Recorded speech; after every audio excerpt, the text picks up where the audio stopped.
정세현 장관을 모시겠습니다.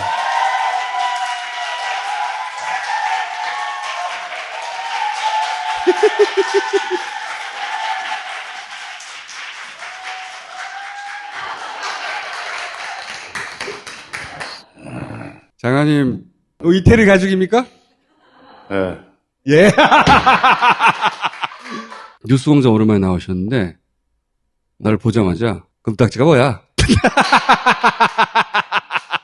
다스베이더를 이제 최근에 보기 시작한 개딸, 북한 관련 뉴스는 한반도 현인 우리 정세현 장관님 해석을 기다리면 됩니다. 자, 그리고 금딱지는 장관님, 유튜브 구독자 100만 넘으면 주는 이 금딱지 있어요. 예. 기념패입니까, 그게? 예, 예.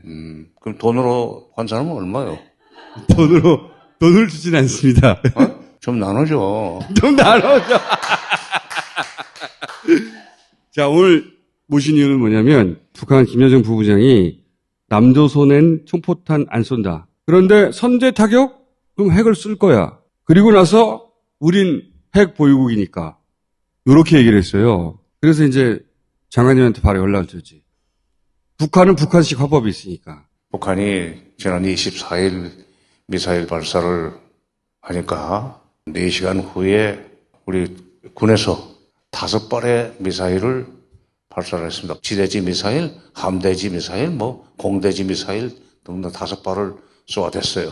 그런데 기사를 보니까 한국은 단독으로 했다 이거예요. 그래? 그 다음날 외교통일위원회가 열렸고 정의용 외교부 장관이 미국의 양해하에 일단 우리 군이 독자적으로 했다 하는 그 답변을 했어요. 그건 북한으로서는 굉장히 겁나는 일입니다.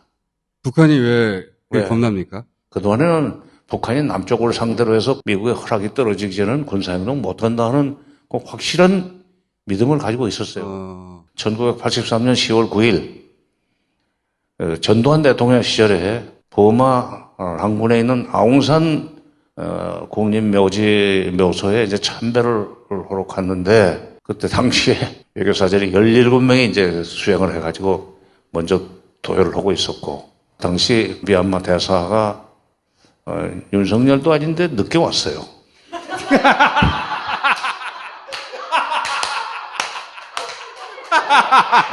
왜 그래요?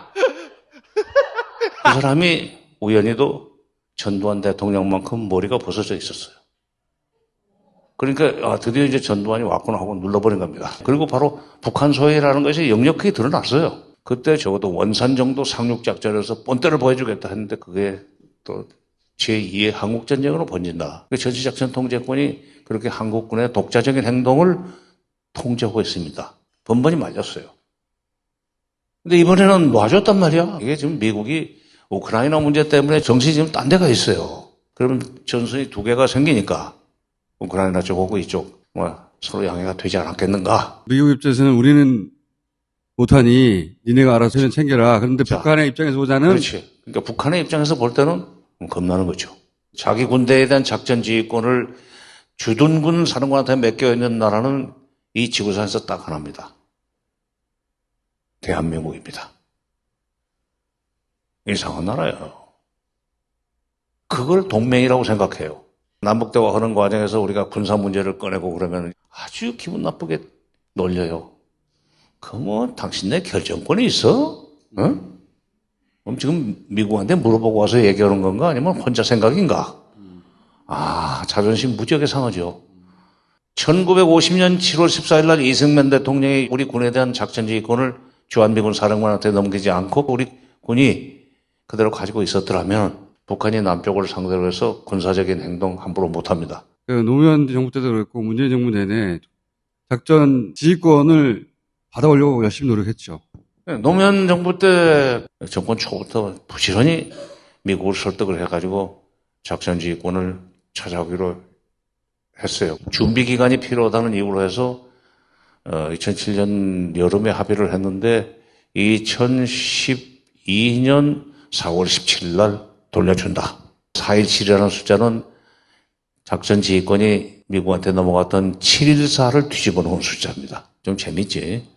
미국은 어떤 판단에서 그럼 작전 지휘권을 돌려주려고 그랬는가?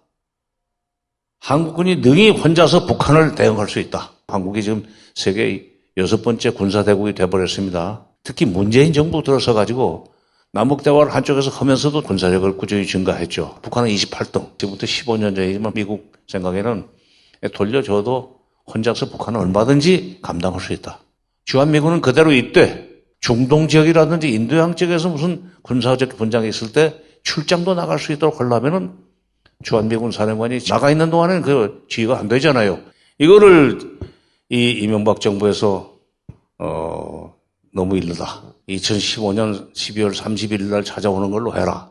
자기 임기 끝난 뒤에 하라 이거야. 박근혜가 들어서 가지고는 핵 문제가 해결된 뒤에 찾아온다는 식으로 밀어놨어요. 문재인 정부가 들어서면서 작전지휘권을 찾아오겠다고 공약을 내걸었지만 작전지휘권을 돌려받은 뒤에도 한미 간에 긴밀하게 협력할 수 있는지를 체크를 하고 돌려주겠다는 이상한 조건을 미국이 내걸고 안 주고 있어요. 이제는 안 줄 생각인 것 같아요. 핑계를 대고. 이제 안 줄 생각일게요. 이제 중국 압박하는데 한국군을 써먹기 위해서. 2007년만 해도 중국이 별 볼 일 없었습니다. 근데 2010년에 중국이 G2로 올라서 버렸단 말이야. 이제는 중국을 감시하고 특히 이제 이 주한미군 사령부가 평택으로 다 옮기지 않았습니까? 평택이 어디입니까? 바로 중국을 건너서 바라볼 수 있는 지점 아니에요. 그러니까 주한미군의 효용은 이제는 대북 억지가 아니라 중국 감시 및 중국 억제로 바뀌어버렸기 때문에 그리고 필요하면은 한국군도 중국을 압박하는데 동원해야 된다는 필요성 때문에 한국군에 대한 작전지휘권을 그대로 그냥 가지고 있어야만 되는 그런 상황이 됐는데 받을 수 있을 때 받았어야 하는 건데. 그때 그러니까 전 이명박이 이상한 짓을 했죠. 그렇게 해서 이제 작전지휘권이 안 돌아오고 있는 상황에서 미군 사령관이 한국군 사령관 합참의장한테 재량권을 줬다. 거기서 이제 북한이 우리들은 너희들한테 총포탄을 먼저 쏠 생각은 없다. 그러나 선제타격을 하면은 핵무기를 쓸 수밖에 없다 하는 얘기를 김여정이가 어저께 아침에 한 겁니다. 그 얘기는 윤석열 정부에 대한 경고 아닙니까? 그렇죠. 선제타격을 공언했던 대통령이 지휘하는 차기 정부는 초동 단계에서 눌러놔야 된다. 핵무기 쓸 수 있다는 식으로 그러면 이제 선제타격이라는 말을 더 이상 꺼낼 수 없습니다. 몰라. 보고가 안 되면 또 불쑥 튀어나올지도 몰라요. 너 뉴스는 잘 안 보는 것 같아.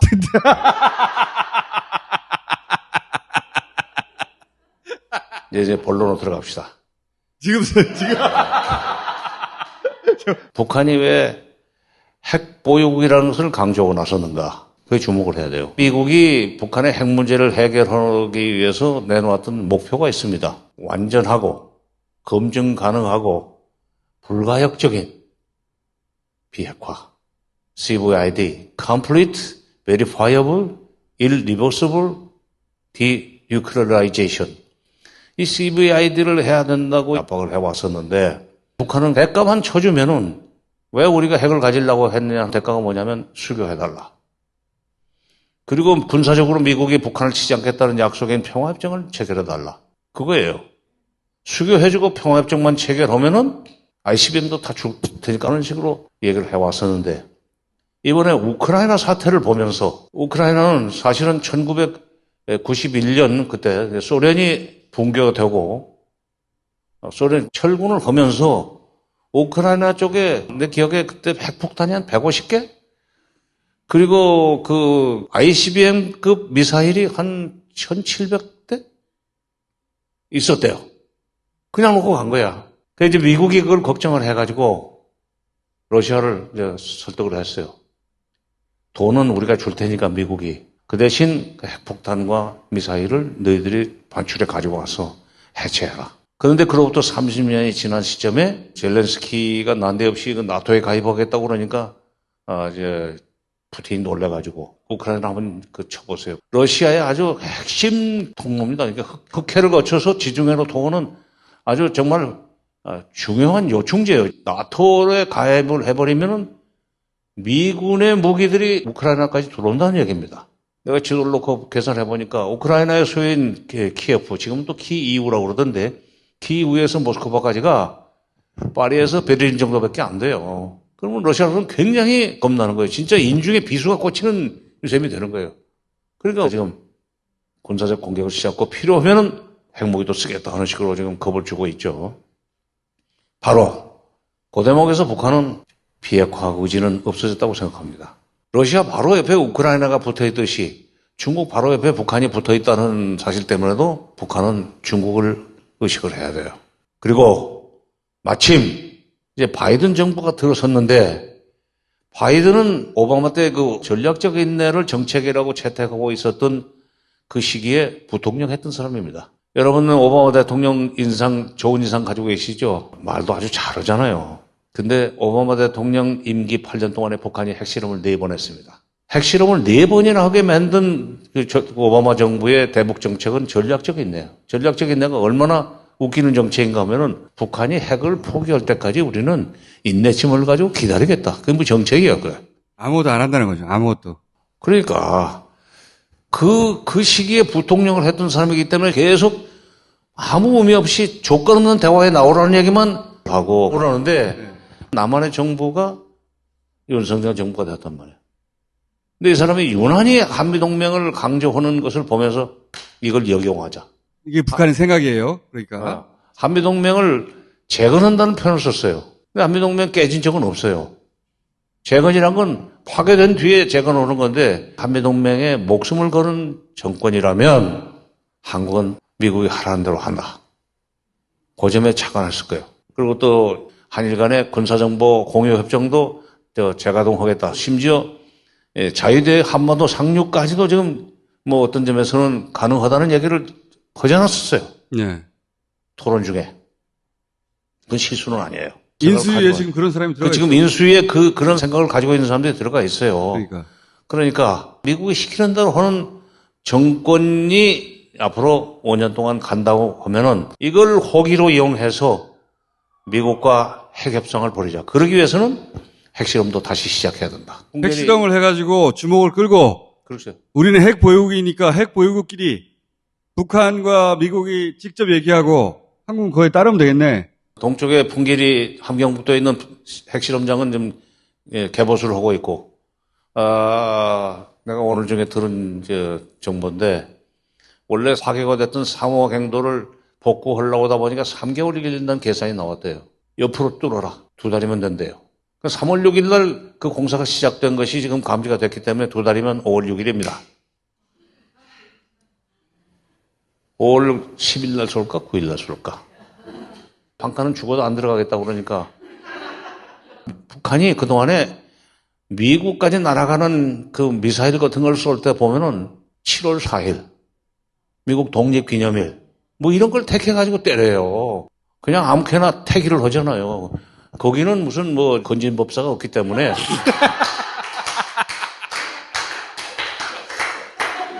미국이 파할 그럴 시간 날짜를 그냥 7월 4일 날 그런 군사적 행동을 한 것이 한 서너 번 됩니다. 핵실험도 이번에 이제 다시 시작하면은 무슨 의미가 있냐면은 이게 소형화하는 핵실험을 할 거예요. 소형화, 경량화 되면은 단거리 미사일에도 실을 수 있는 핵폭탄을 가졌다는 얘기가 되고 그때부터는 가만히 있을 수가 없습니다. 뭔가 협상을 시작해야 돼요. 그런데 그때 한국은 빼겠다는 거지. 그럴 때 한국도 들어가야 된다고 주장하면은 이건 핵 보유국끼리 회담을 해야 된다. 미국 나오라. 우리만 빠지게 되는 거죠. 그냥 북미 간에 하려고 그럴게요. 미국 간에. 그럴 경우에 미국이 어떻게 나올 것인가. 동맹을 강화해 놓으면은 우리를 꼭 데리고 갈 것인가? No. 정반대죠. 그러면 이번에 이 인수위 쪽에 있는 사람들 직간접적으로 들리는 이야기 보면 미국의 국익이 바로 우리의 국익이고 우리의 국익이 바로 미국의 국익이라는 이런 이상한 논리를 가지고 있다는 거예요. 부작을 해도 이 이해관계는 다를 수 있는데 그동안에 문재인이 미국과 북한 사이에서 중재자 역할을 했던 겁니다. 미국은 우크라이나 문제도 있고 중국 문제도 있고 여러 가지 복잡한 그런 상황에서 북한이 가지고 있는 핵과 미사일을 그대로 그냥 인정하고 현상 동결하고 제3국에 판매하지 않는 조건으로 협상을 하고 말 수도 있습니다. 그때 이제 우리는 안 껴줄 거야. 안 껴주겠죠. 끼고 싶어서 막 그 발버둥을 쳐도 또 미국은 우리를 안 넣어준 적이 여러 번 있어요. 문재인 정부에서 그런 일이 안 벌어지게 만들려고. 안 벌어지게 하려고 이 중재자니 주면서 그렇지. 부지런히 말이지. 이걸 이제 굴종이라고 그랬는데 그러니까 연작이 대붕의 뜻을 얻지 않아. 그야말로 한반도 상황을 안정적으로 관리하기 위해서는 미국 편도 될 수도 있고 북한 편도 될 수도 있다고 하면서 이걸 미국 입장에서는 훨씬 다루기가 쉽죠. 만약에 이 한반도 문제인데 우리 빼고 왜 북한하고만 다이렉트를 하느냐 그러면 미국 입장에서는 한미동맹 강화한다며. 우리 못 믿어? 우리가 다 알아서 잘 할게. 이렇게 할 거 아니에요. 그러니까 북한의 핵 보유를 미국이 이제 사실상 인정하고 우리한테는 퉁치고 넘어갈 수가 있습니다. 그 추후 통보죠. 그렇게 되면 한국은 미국이 새로 개발한 전략자산급 무기는 하여튼 부르는 게 값으로 살짝 하다 놓을 수밖에 없습니다. 문재인 정부에서는 비핵화를 목표로 했던 건데 윤석열 정부가 들어섰고 미국 입장에서는 자기들이 관리하는 수준에서 협상하는데 한국 낄 필요 없잖아요. 한반도 문제를 우리 없이 해결하는 거예요. 자기들끼리는. 그리고 이제 그렇게 북한을 그렇게 해서 끌어다 놓으면은 미국과 북한과의 관계는 나쁘지 않기 때문에 중국을 압박해 들어가는 데 있어서도 유용한 레버리지가 될 수 있습니다. 꼭 먹고 안 먹고지요. 바로 이 한미동맹 강화론을 북한은 그렇게 역용하려고 그럴 거고 미국은 여러 가지 복잡한 국제정치 문제 중에서 북핵 문제를 그렇게라도 봉합하려고 넘어가려고 할 경우에 우리가 뭐가 되느냐 이거야. 우리 자리가 없는 거지. 이재명 후보가 당선이 됐더라면 북한이 그런 꿈은 못 꿀 겁니다. 북한의 비핵화, 문재인 정부의 북핵 정책을 그대로 계승할 수밖에 없으니까 멤버 자체가 그래요. 캠프 쪽에 있었던 사람들이. 그러니까 한미 동맹을 말하는데 이게 실제 그 의미는 한반도 문제에서 우리가 끼지를 못하게 되고 진정한 패싱이 이루어지는 거죠. 해리 해리스 코시엄. 2020년 신년사에서 문재인 대통령이 남북 관계도 좀 우리가 주도적으로 해야 되겠다라고 하니까 감히 대사밖에 안 되는 주제에 남북 관계는 북핵 문제와 북미 관계고 긴밀하게 연결이 되어 있기 때문에 한미 워킹그룹에서 긴밀하게 협의를 한 뒤에 행동에 옮겨야 된다는 식으로 딱 제동을 걸어 놨었어요. 무슨 그 긴밀하게 협의를 하자는 얘기를 하면 할수록 어디에 함정이 있는지, 어디에 이게 독이 묻어 있는지 그 면밀히 좀 따져보고 합의를 하든지 하고 운신의 폭을 확보하는 그런 식의 동맹 관계를 구축해야 됩니다. 장관님. 예, 갈게요. 그렇게.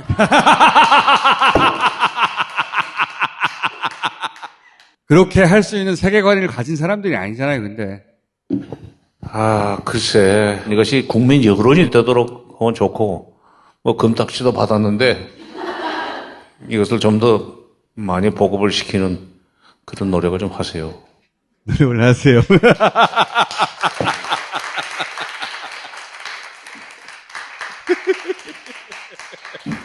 나는 왜 이렇게 서론이 되지?